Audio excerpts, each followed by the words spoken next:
Okay, these are some daily pitching mechanics that kids any age can do.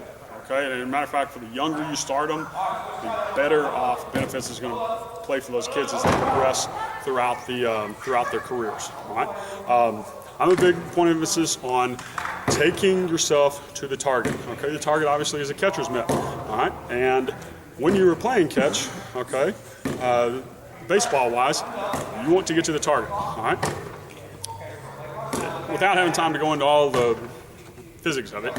All right, essentially, you were trying to throw the ball, whether it's 47 feet, 55 feet, 60 feet, 6 inches, whatever your distance is, you were trying to release the ball as close to home plate as you possibly can. All right, there's two reasons for that. One, it's easier on your arm because you're using all of the mechanics of your body to release the ball instead of putting all that pressure on. Two, for every foot closer to the plate that you release the ball, that is 3 miles an hour visual velocity to the hitter. So in other words, if I'm throwing 50 miles an hour, if I release the ball 1 foot further in front, it looks like it's 53 to the hitter. Okay, or if I'm an older kid throwing 80, and I can get that 12 inches in front of the pitcher, now it looks like I'm throwing 83, 84. Okay, so there are a couple of reasons for that. All right, so these sets of drills that we do here, they're very easy. You can do them on your own at your house. Your kids have them do it at their house, whatever. Okay, so here we go. The first one, the arms folded and shuffle throwing motion. Again, the emphasis on this is getting the kids closer to home plate and getting it used to releasing to home plate. All right, just like you was an infielder and outfielder, you want to try to go through the ball to make a throw. Okay, all right, so here we go. All right, you can have your whole pitching staff doing this all at once. All right, all they're going to do, they're going to start out, they don't need a glove, their arms are going to be folded, they're going to get it shuffled. Their left-handed, they're going to be facing this way, right-handed, they're going to be facing this way. All right, arms are folded, they're going to get a little shuffle, and then they're going to overemphasize their throwing shoulder, taking it towards home plate. Okay, here guys, I want you to do 3 reps for me. Okay, good. All right, now then you as a coach tell them, hey, put that torso up, okay? You want to be straight up and down and release the ball. Do it again. Okay, good. Very good. Okay, one more time. Okay, start again. Go. Good. Okay? All right. Usually do a set of 10 to 12. Okay, set of 10 to 12. All right, the next one. Start them out. They have no ball in a fielding position, just like a shortstop would or a second baseman would when they're fielding a ball. All right, so go ahead and grab your gloves. They start out in a fielding position, same type of thing. They're getting a couple shuffles and working through the throwing motion. Go ahead, give me 3, all the way through your throwing motion, normal throwing motion. Okay, good. Okay, again, emphasize getting out on that front side, torso up and down, release point. Okay, go ahead and bend a little bit more, Tucker. Okay, right here, shuffle, and out front. Very good. Okay, very good. All right. What you saw them doing is they are moving towards the target. We're trying to train their bodies to where they're getting closer to home plate at the release point, which is what we want. Okay? All right. So that's the second progression. Again, do about a set to 10 to 12. All right? Third one. This is what I call wall drill. All right?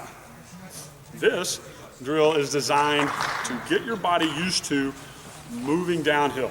Okay? You're on a pitcher's mound. Okay? Use that advantage. Okay? You want to go downhill.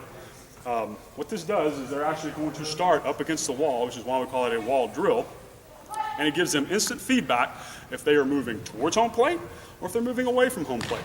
Okay? Now, you've seen all kinds of guys doing all kinds of crazy stuff in their windups. You know what? They made it to major leagues.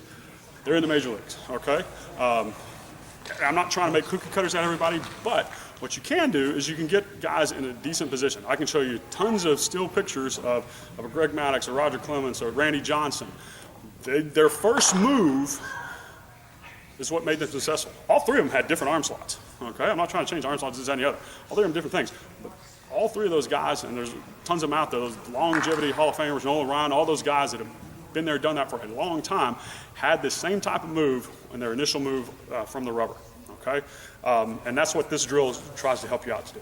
Okay, so what it's going to do is, you might want to zoom in a little bit. You have your player.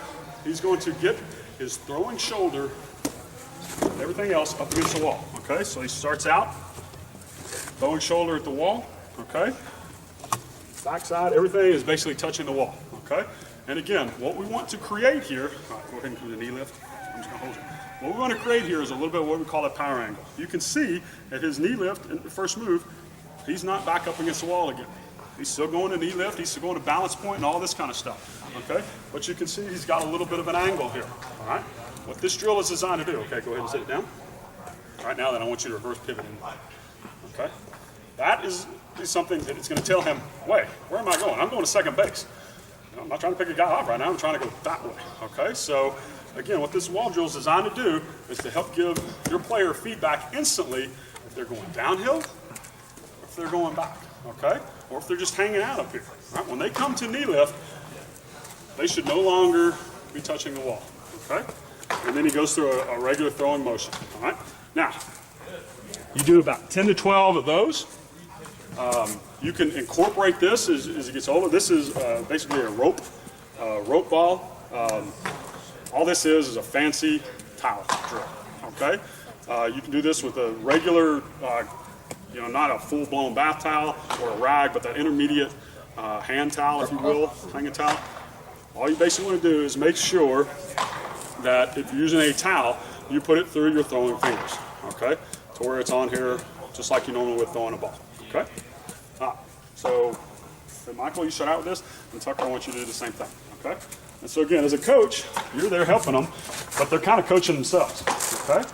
What you'll start to see is they get used to, okay, I'm not supposed to hit the wall, so I've got to go this way. So at knee lift, you know, he's still getting his knee up and everything, but he's coming downhill, okay?